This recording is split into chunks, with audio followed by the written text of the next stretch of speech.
Y este poder Jesucristo lo expresó en el Evangelio de Juan 5:39 con estas palabras: mis palabras son espíritu y son vida. La razón por la cual ningún otro libro que puedas tú leer en la historia te pueda cambiar o transformar tu manera de ser es simplemente porque nadie puede comprender la constitución del ser humano más que Dios. Dios nos revela en la Biblia que somos un espíritu, tenemos un alma y vivimos dentro de un cuerpo.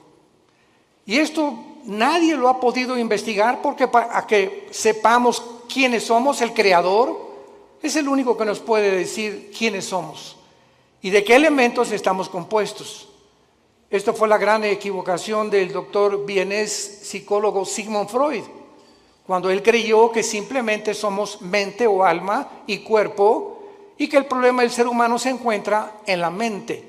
Y cuando comenzó a hipnotizar a sus pacientes de neurastenia, se dio cuenta que estaban cada vez más locos. Él mismo tuvo que recurrir finalmente a pastillas o a tranquilizantes de los ataques que tenía de histeria a las 2, 3 de la mañana. Cuando leemos a Mahatma Gandhi, simplemente fue un gran pacifista, evitó que los ingleses finalmente conquistaran la India a través del pacifismo.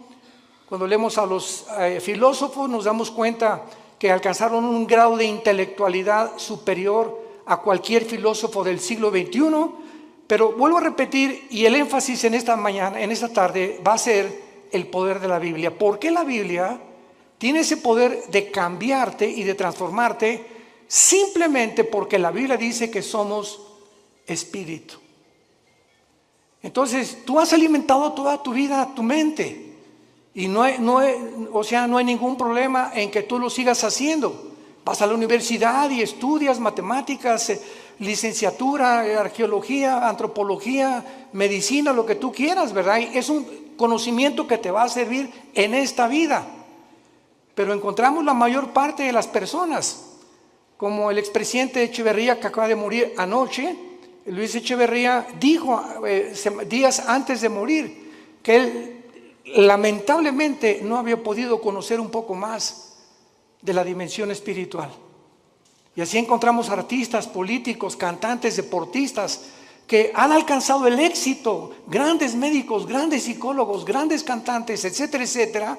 Pero llega un momento a los 50, 60, 70 años de edad que sigues igual, y que conquistaste el mundo y perdiste tu familia, o conquistaste el mundo y construiste, levantaste, y jamás tuviste una relación con tus hijos, ni pudiste dejarle una herencia a tus hijos espiritual. Pero cuando descubrimos que somos más que intelecto, más que conocimiento, que somos un espíritu, ese espíritu que tienes tú dentro y que tengo yo necesita alimento, necesita dirección, necesita algo que pueda hacerlo desarrollarse para que tú puedas tener una protección interna con las tentaciones que nos rodean en el mundo y con la fama, la publicidad, la sexualidad, el placer, etcétera, etcétera, que nos ataca continuamente. El espíritu dentro de tu vida, fortalecido a través de la lectura de la palabra de Dios, llegas al final irreprensible sin tener nada de qué avergonzarte. Veamos en primer lugar que la Biblia no solamente ha sido el primer libro en ser escrito, sino que no cabe duda que dentro de la historia de la literatura y de la filosofía existen millones de libros, billones de libros, de diferentes autores, diferentes temas, pero ningún libro jamás escrito se puede comparar con la Biblia. Este año cumplimos 46 años de ministerio. Yo comencé predicando en 1977 en la Sierra de Guerrero y Oaxaca. Era misionero, estuve 3 años con los indígenas. Ahí fue donde Dios comenzó a forjar mi carácter, porque la Biblia le pone énfasis al carácter más que a cualquier otra cosa. Si tú alcanzas el nivel que quieras y no tienes carácter, no puedes mantenerte en ese camino, porque no solamente es comenzar, sino lo que cuenta es cómo terminas. Hay muchos que comienzan bien, pero terminan mal, porque su carácter, su vida jamás la pudieron disciplinar por la cuestión espiritual. Nunca atendieron el área espiritual, que es la más importante. Veamos también nosotros que grandes hombres han hecho diferentes declaraciones acerca de la Biblia. Por ejemplo, Abraham Lincoln. Abraham Lincoln, cito sus palabras: creo, dijo, firmemente que la Biblia es el mejor don que Dios jamás haya dado a los hombres. Todo el bien que emana del Salvador del mundo se nos comunica a través de este libro incomparable. George Washington, el primer presidente de Estados Unidos, dijo: es imposible gobernar cualquier nación sin Dios y sin la Biblia. Emmanuel Kant, el gran filósofo francés, dijo: la existencia de la Biblia es el mejor beneficio y lo más grande que la raza humana jamás haya recibido de Dios. Y todo intento de desprestigiarla es un crimen contra toda la humanidad. Isaac Newton, el gran científico, ¿verdad? Que se le atribuye todas las leyes de la gravitación, dijo: existen más señales de autenticidad de la Biblia que en la historia profana de la humanidad. Y así tenemos a Blaise Pascal y a todos estos hombres científicos del siglo pasado y del siglo XIX que eran cristianos.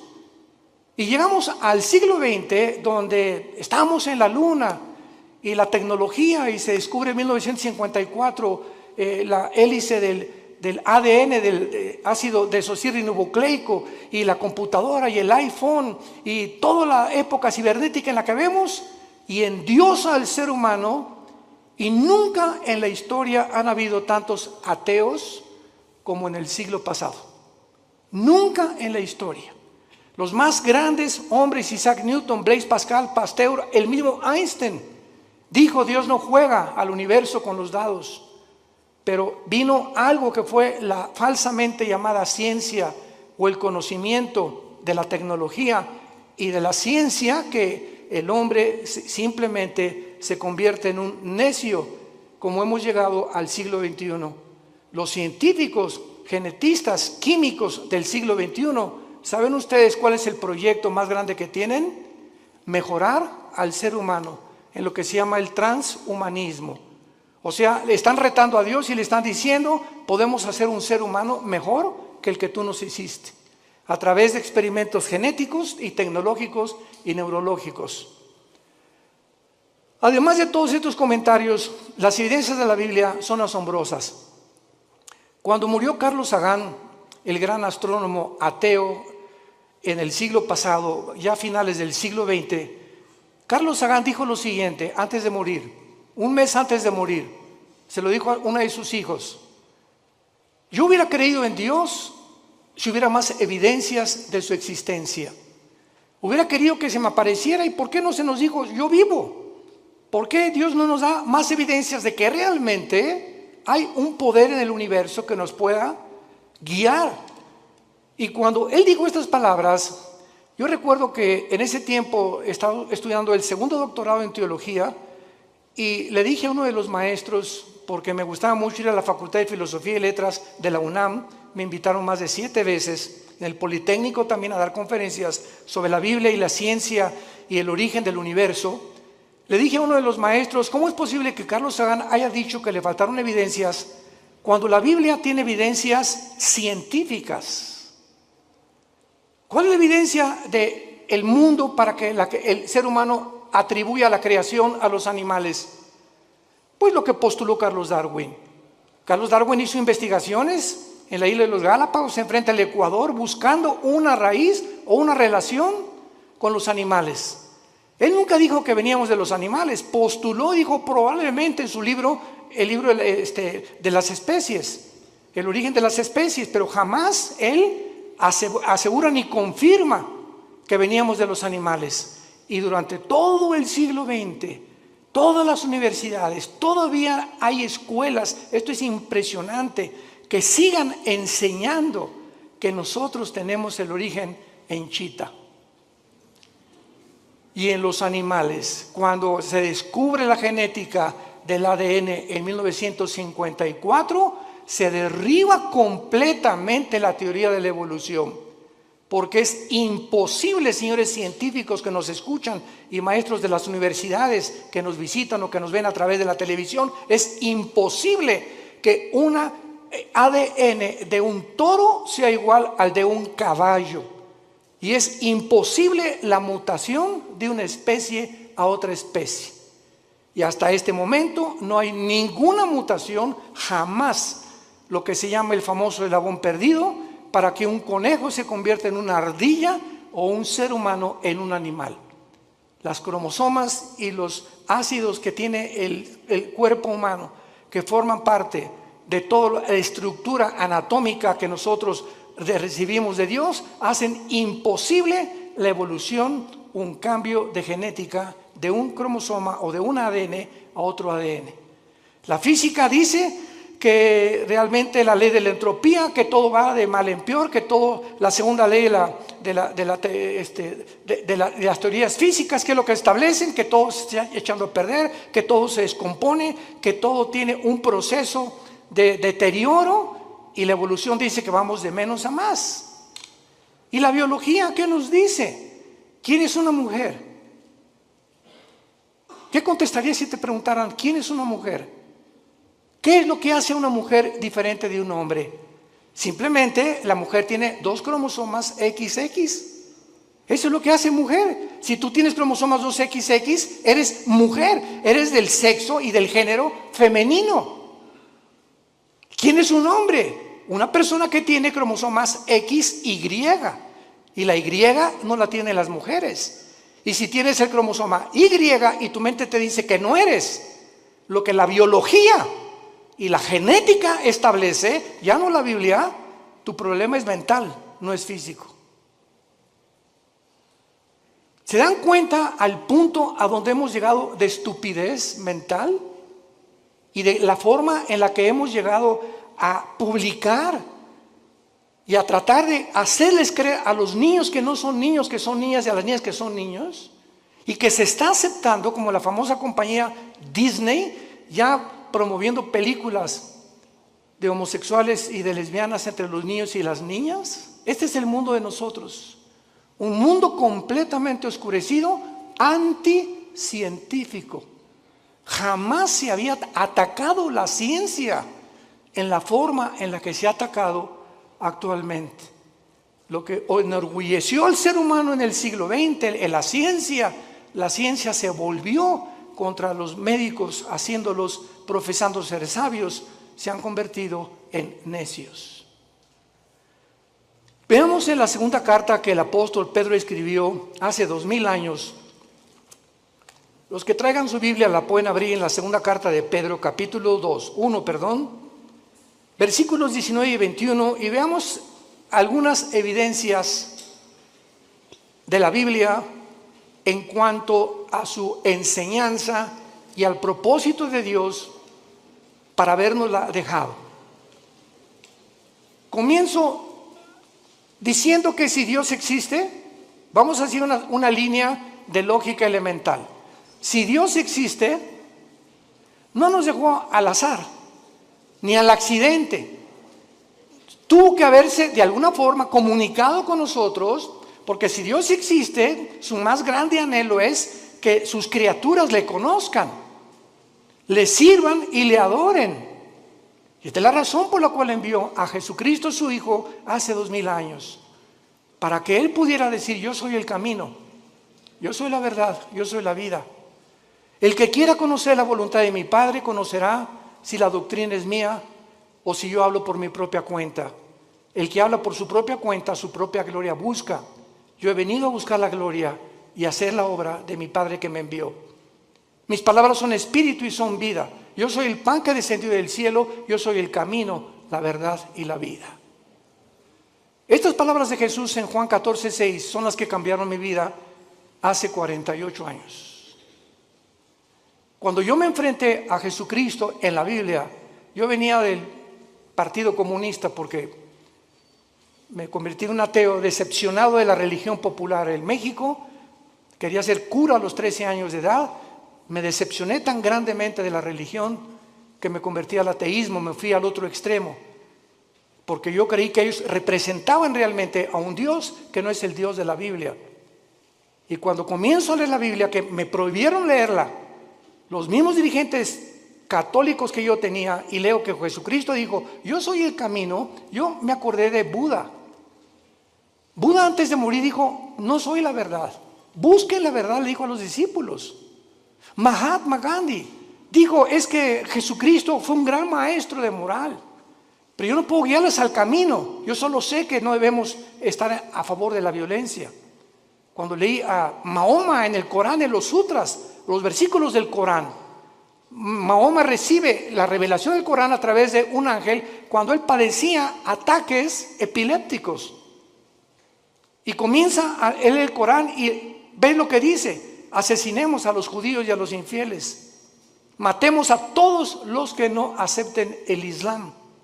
O sea, una religión que impone a través de la violencia, igual que el comunismo impone a través de la fuerza y la violencia, la ideología que quieren que nosotros la aceptemos.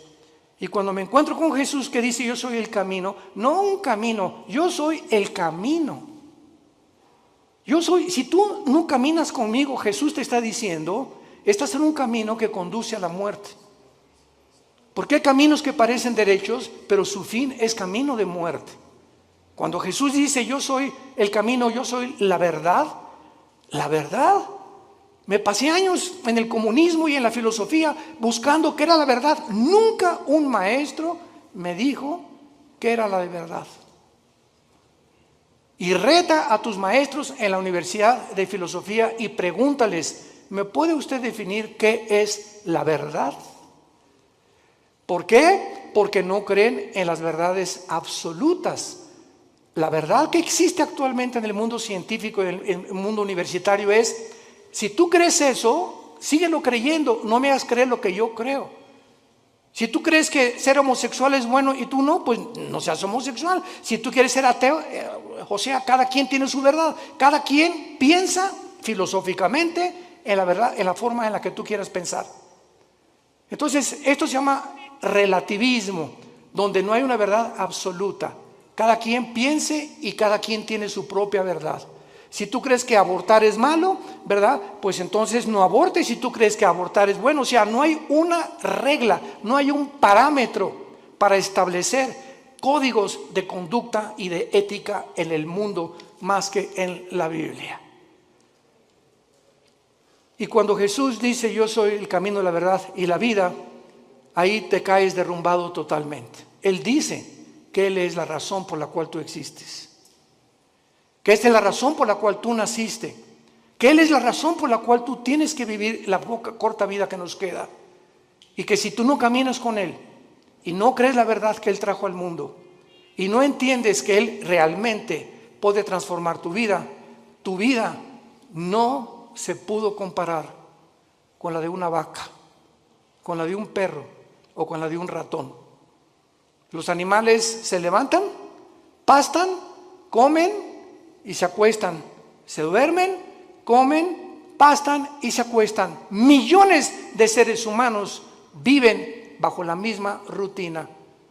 Te levantas, trabajas, comes, el propósito es hacer dinero, buscar los mejores negocios, alcanzar la cima, tener negocios o una carrera que me pueda realmente redituar o que realmente sea rentable lo que yo voy a hacer en la vida. Y si no es el dinero y no es el éxito y no es la fama, casi nadie la sigue. Y otros, como no pueden, lo hacen a través de la violencia, del robo, el secuestro, la drogadicción, a través de todo ese tráfico humano, etcétera, etcétera. Como ahora acaban de encontrar, ¿verdad? Que este señor Epstein, que tenía amigos con todos los gobernadores casi de Estados Unidos, y formaron un núcleo de tráfico humano de niños de 10 y 12 años que los violaban y los vendían en Europa, en Francia y en América. Estamos hablando de hombres multimillonarios, asistentes y amigos y compadres de los presidentes de la mayor parte de las naciones. El tráfico humano se encuentra lo más rentable que hay en el nivel más alto de la humanidad, por la corrupción tan grande a la que el ser humano ha llegado. En esta segunda carta, el apóstol Pedro nos revela tres cosas acerca de la Biblia. Y dice así, tenemos también, 2 de Pedro 1, versículo 19, tenemos también la palabra profética más segura. Tenemos la palabra profética más segura. ¿Más segura que qué? Pues más segura que milagros. Ahorita hay cantidad de cristianos que siguen buscando milagros. Personas que dicen, si yo veo un paralítico ahorita enfrente de mis ojos que se levanta y me dice su médico que tiene 15 años o 10 años sentado en una silla de ruedas y comienza a caminar, voy a creer en Dios. ¿No es cierto? No es cierto, no es cierto. Tus emociones van a ser exaltadas, te vas a asombrar realmente. ¿Y cuánto te va a durar esa emoción que tuviste al ver un milagro? Te va a durar 3 o 4 días y sigues siendo la misma persona. Porque los milagros no cambian al ser humano, porque la fe no es por ver, la fe es por oír y por oír la palabra de Dios. Si tú no te conviertes y tu transformación no es por oír la Biblia, todo lo demás es completamente secundario y relativo. Entonces, cuando dice Pedro que la palabra profética es más segura, nos está diciendo que las profecías de la Biblia que se han cumplido, solamente cuando Cristo muere en la cruz, 33 profecías se cumplieron de los profetas hebreos del Antiguo Testamento. 33 profecías. Yo recuerdo que en aquel tiempo que estudiaba las profecías de Dios, me llamó la atención las profecías de tu padrino Nostradamus. El famoso disque vidente o profeta. Y cuando leí las profecías de Nostradamus, que las hacía en forma de versos, etcétera, etcétera, se cumplieron el 15% y el otro 85% jamás se cumplieron. Cuando oí que Janine Dixon, una mujer que una semana antes que asesinaran al presidente John Kennedy en la ciudad de Dallas, 1962-63, dijo una semana antes a los periodistas del New York Times, veo sangre en Dallas en el presidente. Y lo asesinaron una semana después y se convirtió ella en una pseudo profeta de Estados Unidos, Jean Dixon. Lo puedes encontrar en el internet. Y a las 3 semanas, pues la rodearon los periodistas, profetícenos, díganos algo. De ahí en adelante, ninguna profecía de ella se cumplió. Porque hay una ley en la Biblia que dice así, en el libro de Deuteronomio, cualquiera persona que profetice algo y no se cumpla el 100% de lo que profetizó, es un falso profeta. El 100% de lo que profetizó. Así que cuando venimos a la Biblia encontramos, por ejemplo, en Isaías capítulo 44 en el Antiguo Testamento, que hace 2700 años este profeta dijo estas palabras retando Dios a los seres humanos. Isaías 44, versículo 6 al 8. Así dice Jehová, Rey de Israel y su Redentor, Jehová de los ejércitos. Yo soy el primero y yo soy el postrero. Pongan atención. El Dios de la Biblia dice, yo soy el primero. Para que Él sea el primero, Él tiene que saber cómo se originó el universo, ¿correcto? Nunca la ciencia nos podrá decir el origen del universo. Porque para que sea científico tiene que ser repetitivo. Alguien tuvo que estar ahí para que nos dijera, pues así comenzó. Y por eso es la teoría de la Big Bang, de la explosión y tantas teorías que están tratando de explicar cómo se formó el universo. Pero cuando Dios dice, yo soy el primero, nos muestra en la Biblia, en el libro del Génesis, cómo hizo el universo. Y cuando dice, yo soy el postrero, nos dice también que cómo terminará la humanidad. Cómo avanzará la historia. Y cuando venimos a la historia, a la luz de la Biblia, encontramos que todos los eventos de la historia han sido cronológicamente y sucesivamente a la luz de lo que estaba escrito hace más de 3,000, 4,000 años. Yo soy el primero y yo soy el postrero. Ahora dice Dios, los reto a los que se dicen profetas. Escucha lo que dice a continuación. Fuera de mí no hay Dios. ¿Y quién proclamará lo venidero? Lo declarará y lo pondrá en orden delante de mí, como hago yo desde que establecí el pueblo antiguo. Hace 2700 años Dios dice esto. ¿Quién de los escritores, quién de los que se han dicho profetas, tráeme a Mao, tráeme a Confucio, tráeme a Mahatma Gandhi, tráeme a Mahoma, tráeme a tu gallito Giro, como decimos en México? Al escritor y a la persona que más admires, dice Dios. ¿En qué libro puedes encontrar el orden de la historia desde que el mundo comenzó? En ningún libro más que en la Biblia. Y así encontramos que 100 años después de Isaías vino un hombre llamado Daniel, que fue judío y fue llevado a Babilonia cautivo por 70 años. Y en el libro de Daniel, hace 2600 años, damas y caballeros, hace 2600 años, en el libro de Daniel, él declara los órdenes de los imperios que vendrían en el mundo a través de la historia. Y le dice el ángel que le revela a Daniel esta profecía: Daniel, estás ahorita bajo un imperio que es Babilonia. Babilonia es la nación de Irak, bíblicamente y actualmente. Después de ti vendrá otro imperio que será menor. ¿Quién conquistó Babilonia históricamente, señores profesores de historia? Los medos y los persas. Y después vendrá un tercer imperio, le dice el ángel a Daniel. ¿Quién vino después de los medos y los persas? Alejandro el Magno, los griegos derrotaron a los medos y a los persas. Y vendrá un cuarto imperio que aplastará a casi todo el mundo entero. ¿Quiénes fueron los que siguieron después de Grecia? El imperio romano. Daniel profetiza hace 2600 años la cronología de los imperios mundiales de toda la historia. Y finalmente lo pueden encontrar en otras conferencias que hemos dado.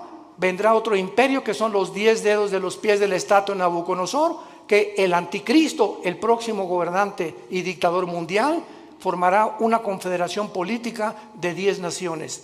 5 de Europa y 5 del Medio Oriente formarán un G10, y cuando oigamos en la televisión, en el radio, ahorita hay un G7, cuando se forme un G10 de esos 10 naciones que se van a unir del Medio Oriente y de Europa, de entre ellas saldrá el anticristo. Y nosotros ya no estaremos aquí. Ahí nos vemos al rato. Porque vendrá el arrebatamiento de la iglesia. Pero no me quiero profundizar ahorita en eso. Y finalmente en esta profecía de Isaías, dice el versículo 8, no teman. Desde el Génesis hasta el Apocalipsis, el mensaje a los cristianos es: no tengamos miedo de nada. No teman, ni de los temblores, ni de las inundaciones, ni de la Tercera Guerra Mundial, ni de explosiones volcánicas, ni del hombre, ni del diablo, ni de los demonios. Porque mayor es el que está entre nosotros que el que está en el mundo. Mi paz les dejo, mi paz les doy. Mantén esa paz dentro de ti. Mantén esa paz. Esa paz es el secreto de la salud. Acabo de declarar el Hospital Hopkins, de los más prestigiados de Estados Unidos, y la Clínica Mayo Rochester en Boston, que el factor común denominador que está ocasionando las enfermedades más grandes en el mundo actualmente, y el origen de las enfermedades más grandes ahorita en el mundo, es el estrés. ¿Qué es el estrés? Una condición donde no tienes paz, estás ansioso, estás temeroso, te estás frustrado que no se vaya a cumplir, comienzas a tener miedos de algo que no va a suceder, te adelantas al futuro. ¿Y si mi hijo se va? ¿Y si pierde mi esposo? ¿Y me quedo sin seguro social? ¿Y cuando estoy viejita que me va? Y comenzamos en un mundo a construir que no existe más que nuestra propia mente por la falta de paz. Comienza a preocuparte por el dinero, preocuparte por la salud, preocuparte por tantas cosas, el tráfico, etcétera, etcétera. Y cuando te des cuenta, ese estado mental afecta tu sistema cardiovascular, tu corazón, tus pulmones, tu hígado, tu páncreas, tus intestinos. El estado mental se llaman enfermedades psicosomáticas. Afecta completamente todo tu ser. Y es lo que descompone tu vida, porque si no tienes paz, no puedes disfrutar nada, ni siquiera tus vacaciones. Y hace 2000 años, el autor de la Biblia, el Señor Jesucristo, hace 2000 años nos dio el secreto: no teman. Mi paz les dejo, mi paz les doy, por nada estén afanados. Por nada permitas que tu corazón sea perturbado. Voy a la casa de mi Padre, no me tardo a preparar lugar para ustedes y vengo pronto por ustedes. Mientras estés en el mundo, mantén la paz. Escucha esto: si tú no tienes paz y te dices cristiano, no puedes leer la Biblia. Tú no puedes venir a la Biblia como Pepita en comal. Ay, Señor, ay, mi hija, Señor, le voy a hablar al pastor, porque tú no puedes venir a un estado de estrés y de ansiedad al leer la Biblia, porque el Espíritu Santo es espíritu de paz. Y Él no puede comunicarse contigo y no vas a entender la Biblia, porque para venir a la Biblia tienes que venir descansado, orar antes, echar toda nuestra ansiedad sobre Él, porque Él tiene cuidado de nosotros. Y cuando ya descansamos, Señor, yo no sé dónde está mi hija, yo no sé qué va a pasar, etcétera, pero yo sé que soy tu hija, soy tu hijo, tú eres mi papá, tú eres mi papi. Tú cuidas de mí, no me vas a dejar, diste tu vida en una cruz por mí. ¿Cómo puedo llegar a esa incredulidad y falta de confianza en tus promesas estoy en este estado? Es pecado vivir en ese estado y llamarse cristiano al mismo tiempo. Es pecado, porque sin fe es imposible agradar a Dios. Y esta es la razón por la cual el mundo se encuentra como se encuentra. Y el mensaje desde hace 2000, 3000, 4000 años es: no tengan miedo. No temas nada. Acuéstate hoy en la mañana, hoy en la noche, y recuerda a un pollito que se mete bajo de las alas de la gallina, y el pollito llega y allá anda por ahí el lobo y todo, pero mientras está bajo las alas de la gallina, pío, pío, pío, ni preocupado está el pollito. Y así hoy en la noche dile: Señor, aquí está tu pollita. Aquí está tu pollito, Señor. Me acuesto porque tú tienes cuidado de mí.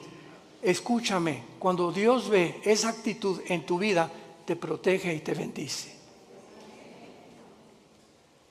No hay otra manera de agradar a Dios más que creyendo que realmente es nuestro Padre y nos cuida y nos protege porque nos amó en una cruz. Y al que no escatimó a su Hijo, ¿cómo no nos dará todas las cosas si nosotros se las pedimos? Regresamos a segunda de Pedro, y Pedro entonces cita en primer lugar las profecías como lo más seguro que tenemos para que nuestra fe descanse en un libro que no solamente es especulativo. Yo recuerdo cuando leí El origen de las especies de Darwin, ¿saben qué dice?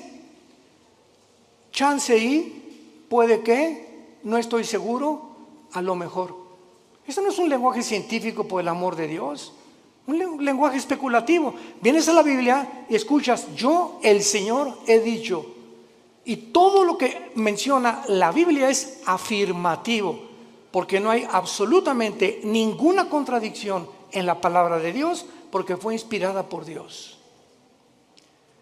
Entendiendo primero esto, que tenemos la palabra profética más segura, a la cual haréis bien en estar atentos, como una antorcha que alumbra en lugar oscuro, hasta que el día esclarezca y el lucero de la mañana salga en vuestros corazones. En segundo lugar, vivimos en un mundo donde Ucrania acaba de ser invadida por Rusia. Ya actualmente Israel está enviando gas a través de Egipto a la Unión Europea. Cuando las naciones árabes desde el 48 que se independizó Israel, odiaban y han perseguido a los judíos, ahora los árabes buscan la protección de Israel. Esto es inconcebible que esté pasando, pero la Biblia profetizó que así se iba a cumplir. Es un mundo de confusión completamente. Ahorita Putin va a estar enojadísimo, pero así no poder dormir de saber que Israel está sosteniendo y proveyendo el gas que Rusia le proveía antes a la Unión Europea, y esto lo va a encender más para cumplir la profecía de Ezequiel 38-39 de Gog y Magog, cuando la Biblia dice que vendrá Rusia con Irán, con Turquía, con el Líbano, con Marruecos, con Etiopía, para atacar, invadir Israel en la Tercera Guerra Mundial. Entonces es impresionante cómo todas las piezas se están formando cuando estudiamos y estamos atentos a la Biblia como la única luz que tenemos. Tú puedes ahorita oír a los politólogos, a los conferencistas en la televisión, en el radio, y están hablando una sarta de tonterías. ¿Qué piensas? No creo que Putin invadió Ucrania, ya lo invadió. ¿Ahora qué va a pasar? Pues las sanciones económicas van a hacer que Putin se arrepienta, y lo dijimos desde antes, y pueden oír las conferencias, lo citamos varias veces, y no somos profetas, simplemente citamos la Biblia.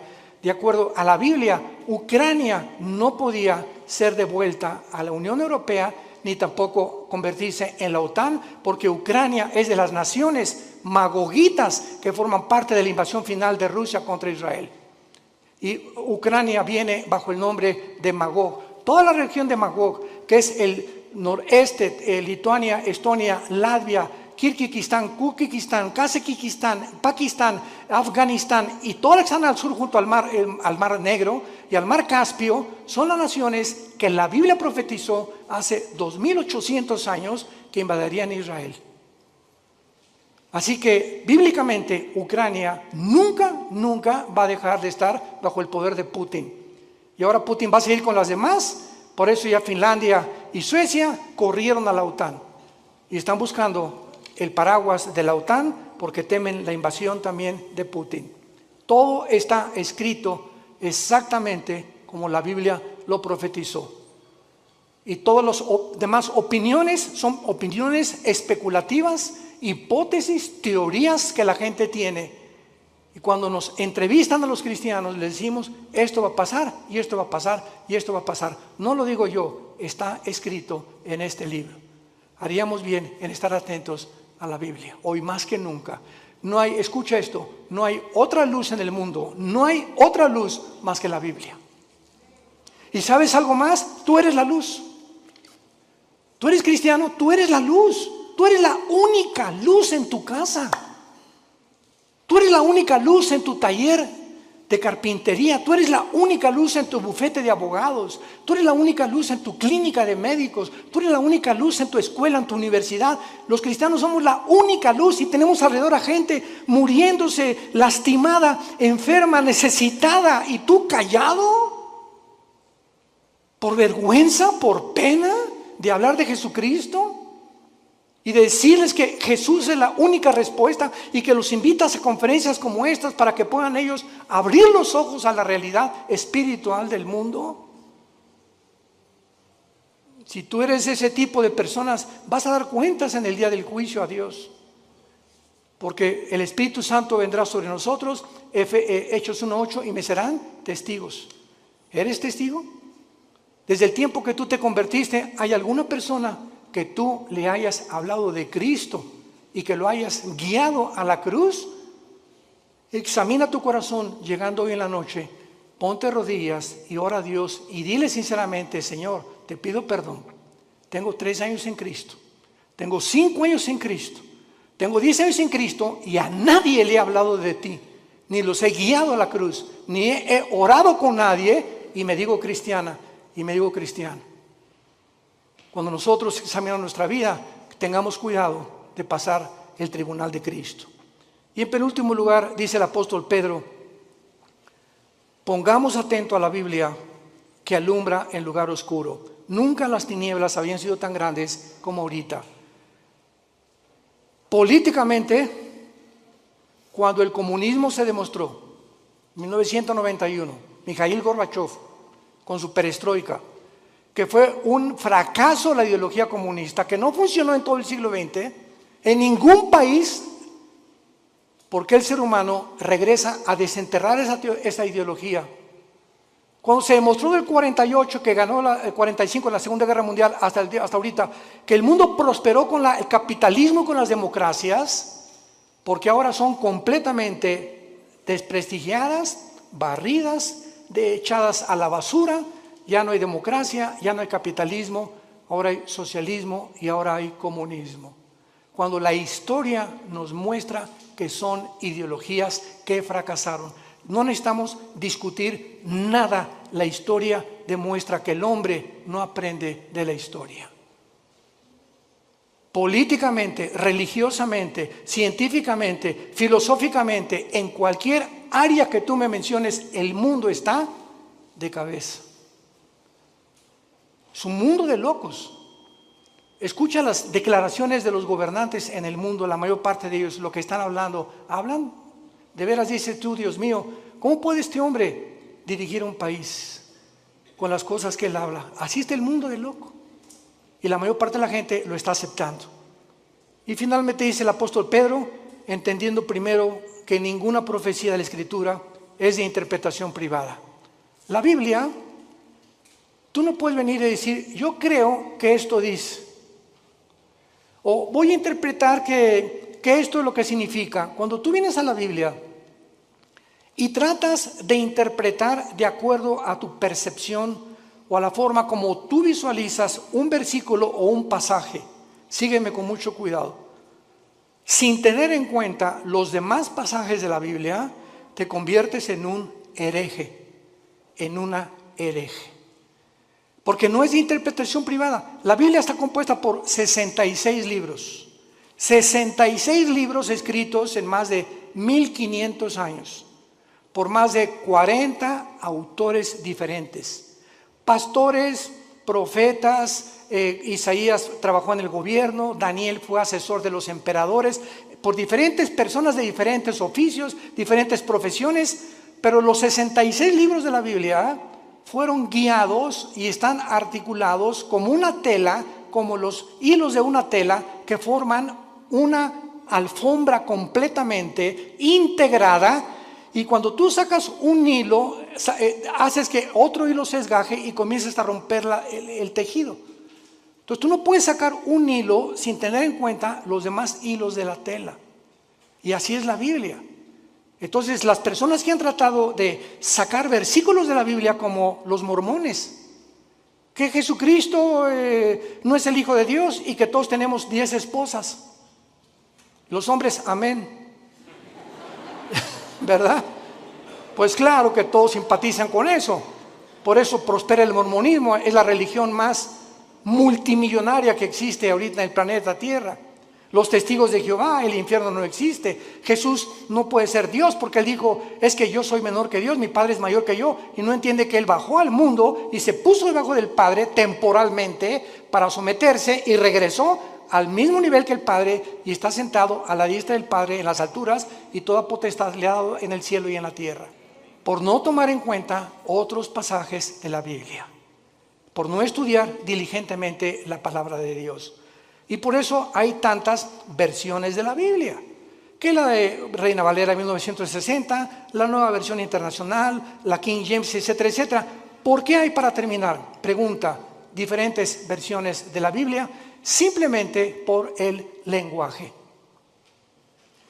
Ve a Costa Rica y a las niñas les dicen huilas. En México es una prostituta. Aquí le hicimos popote a lo que absorbemos en un líquido, allá le dicen pajilla. Ve a España y tienen otro tipo de palabras, ve a Brasil, ve a Argentina y tienen otro tipo de palabras, etcétera, etcétera. Ahora que tenemos nuestro programa de televisión y que estamos en 59 naciones, ya casi 60, gracias a Dios, yo trato de buscar una palabra. Por ejemplo, aquí chango es un mono, ¿verdad? Pero una vez estaba yo en Guatemala y me dijeron, hermano, no diga chango porque aquí es grosería. Aquí dicen, le dicen mono o le dicen simio, pero chango es una grosería. Entonces vemos nosotros que la Biblia está escrito en hebreo y en griego. Entonces se tiene que traducir en otras cosas o versiones para poder entender en muchos lados, que a mucha gente le sirve, pero siempre recurrimos a los originales. Son los originales, hebreo y griego y parte de arameo en el libro de Daniel, que son los que nos dan la pauta para saber lo que tenemos. Yo tengo una Biblia en hebreo y en griego. Cualquier duda consulto las palabras originales para saber exactamente lo que Dios quiere decirnos. Y cuando tú estudias la Biblia, no puedes estudiarla superficialmente. El petróleo no se encuentra a 1 metro de profundidad. El petróleo se encuentra a kilómetros de profundidad. Tú no puedes venir a la Biblia en la noche y decir: Jesucito mío, mire compañía, no me desampares ni de noche ni de día. Amén. Y ya. Y luego, Juan 3:16, de tal manera amó Dios el mundo, y eso es tu devocional. Tú no puedes venir a la Biblia así. Tú tienes que ser un estudiante profundo de la Biblia. Tienes que discipularte. Tienes que tomar en serio a Dios. Y hasta que no tengamos esa actitud, no podemos conocer su poder. Porque ese contacto continuo, diario, perseverante en la comunión con la Biblia, tienes comunión con Jesucristo, es el poder que nos puede transformar en nuevas criaturas y que nos sostendrá hasta el final de nuestra vida. ¿No quisieras tú en esta tarde invitarle a Jesucristo a tu corazón? ¿No quisieras tú tomar ya en serio este maravilloso libro y dedicarle 15, 20 minutos, media hora antes de que te lave los dientes, antes de que vayas a la oficina, acostarte hoy en la noche, no con las noticias, sino abre los salmos, los proverbios, el evangelio de Juan? Vas a sentir algo que va a entrar como una planta. Una planta le echas agua y tú no ves, es invisible, pero por dentro de la tierra hay algo que está haciéndola crecer hasta que por fin sale el tallo de la planta. Y así es la vida espiritual. Tú lees la Biblia y estás alimentando el espíritu y no lo ves ahorita, pero en 6 meses, 1 año, vas a darte cuenta que vas a decir: yo no soy aquel que yo era. Como el testimonio que oímos continuamente de las personas, cómo lo transformó Dios su vida hasta que le entregaron su vida a Dios. Hazlo tú en esta tarde. No te tardes, porque está llamando a la puerta el Hijo de Dios. Y cuando Él dice: estoy a la puerta y llamo, ábrele tu puerta. Él no va a forzarte. Tú tienes voluntariamente que reconocer que eres un pecador, que tú no estás cumpliendo los mandamientos de Dios y que alguien en esa cruz pagó por ellos con su sangre preciosa que derramó en el Calvario. Inclinemos la cabeza y dile al Señor, sinceramente, tal vez